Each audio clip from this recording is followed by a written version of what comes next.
मोटापे का वाहिद इलाज बगैर किसी दवा और एक्सरसाइज के 1 घंटे में 500 ग्राम से लेकर 1 किलो तक वजन कम किया जाएगा। नई टेक्नोलॉजी के जरिए ट्रीटमेंट किया जा रहा है SPS slimming and beauty clinic में। इस इलाज से आपको किसी भी तरह के साइड इफेक्ट्स भी नहीं होंगे। कलर इम्प्रूवमेंट, पिंपल्स और डार्क सर्कल्स के लिए भी आप आ सकते हैं SPS slimming and beauty clinic, Hyderabad, Abids beside Agarwala sweet house. Screen पर दिए गए नंबर्स पर कांटेक्ट करें। Chairman A18 Telangana news Mohammed Azam Ali. Musa नदी के इलाके के रिहायशियों ने हाइड्रा के जरिए उनके घरों के मुमकिना इन्हेदाम के बारे में अपने खदशात का इजहार किया। तेलंगाना भवन में बातचीत के दौरान BRS MLAs T Harish Rao और P सबिता इंदिरा रेड्डी ने उनकी कहानियां सुनी और जज्बाती हो गए। రైల్వేలో చిన్న జాబ్ చేసుకుని మమ్మల్ని ఇంత చదివించి ఇప్పుడు ఈ పొజిషన్లో ఉన్నాం సార్. మేము ఇప్పుడు ఇక్కడ నుంచి పైకి ఎదగాలనుకుంటారు కానీ పైనుంచి కిందకి తోస్తారని ఎవరు అనుకోలేదు సార్. ఇప్పుడు పైనుంచి కిందకి తోస్తున్నట్టే ఉంది సార్. ఇది డెవలప్మెంట్ కాదు సార్. కింద నుంచి పైకి ఎంత డెవలప్మెంట్ సార్. పైనుంచి కిందకి తోస్తే ఇది డెవలప్మెంట్ కాదు సార్.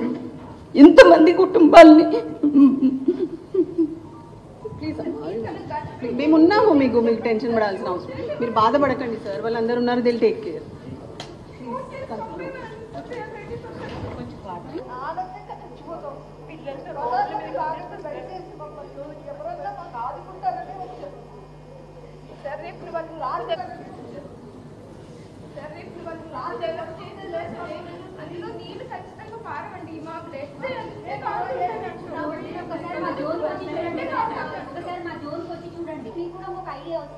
నిజం అసలు మా హౌసెస్ అనేవి డిస్టర్బెన్స్ లేదు అసలు. యాక్చువల్గా ఒక్క డిస్టర్బెన్స్ కూడా లేదు, ఒక్క హౌస్ కూడా డిస్టర్బెన్స్ లేదు సార్.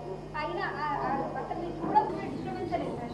అయినా అసలు మీరు చూడకుండానే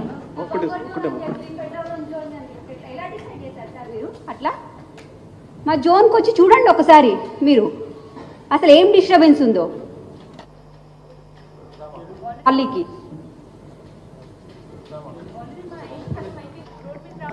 నేను బేసికలీ నేను ఇక్కడ అమ్మాయి కాదు సార్, నేను వేరే స్టేట్ అమ్మాయిని. పెళ్ళైనందుకు అత్తవారింటికి రావాలి కాబట్టి ఇక్కడికి వచ్చాను. ఎన్విరాన్మెంట్ అంతా చాలా బాగా అనిపించింది. అరే హైదరాబాద్ ఎంత బాగుంది, ఎంత మంచిగా ఉంది, ఎంత పీస్ఫుల్గా ఉంది, ఎంత గ్రీనరీగా ఉంది. మనకు అదే కదా కావాలి మన పిల్లలకి వచ్చి. అదే ఇంకొక 2 years రెంట్ అవసరం. తర్వాత ఓకేలే, ఒకరు అర్న్ చేస్తే ఇంకొకరు మొత్తం EMI, ఇంకొకరు అర్నింగ్ EMI మొత్తం మనము లోన్ కట్టుకోవచ్చు. EMI ఇంకొకరు అర్నింగ్ EMI మొత్తం మనము లోన్ కట్టుకోవచ్చు అని చెప్పి ఇల్లు కొన్నామండి. 10 years అయిందండి ఇల్లు కొని. ఇప్పుడు సడన్ గా వచ్చి బఫర్ జోన్ అంటున్నారు. అంటే ఇప్పుడు బఫర్ జోన్ లో ఒక్కసారి మార్పు వేస్తే కూలగొట్టేస్తామంటున్నారు. మాకు అసలు ఏం చేయాలో మాకు అర్థం కావట్లేదు. ఇంకా 2035 దాకా మాకు EMIs ఉన్నాయి. వాళ్ళు బ్యాంక్ వాళ్ళు ఏం చెప్తున్నారంటే ఇల్లు ఉన్నా లేకపోయినా మేము EMI కట్టాలంటున్నారు. అదేలా అవుతుంది? అండ్ దీంతో పాటు ఇంకొకటి ఏంటంటే EMI కట్టకపోతే మా మీదే రివర్స్ కేర్స్ వేస్తారంట. అంటే మేము ఇల్లీగల్ గా వాళ్ళకి డాక్యుమెంట్స్ ఇచ్చి మేము ఇచ్చేసామని మా మీద వేస్తారు. సో ఏదైనా బర్డన్ మేము బేర్ చేయాలండి. ఇంత కష్టపడి అండ్ మోర్ ఓవర్ మేము ఒక మంచి ఫ్యామిలీ నుంచి వచ్చిన వాళ్ళం. మనకంటూ ఒక ఉంటే అవన్నీ కష్టాలు డ్రీమ్స్ ఉంటాయి, అన్నీ ఉంటాయి, అవన్నీ ఫుల్ఫిల్ చేసి అవన్నీ కష్టాలు ఎదుర్కొంటూ మేము ఈ స్టేజ్కి వచ్చాం. మా పిల్లలకు చెప్తున్నాం, మేము ఈ స్టేజ్కి ఉన్నాం నాన్న, మీరు నెక్స్ట్ స్టేజ్కి వెళ్ళండి. తర్వాత మీ దగ్గర ఉన్నవి సహాయపడండి. కొంతమందికి మనం ఉంది, చాలా మన దగ్గర ఉంది. అంతవరకు వచ్చి ఇప్పుడు సడన్గా ఇలా అన్నీ చెప్తే చాలా బాధగా ఉందండి.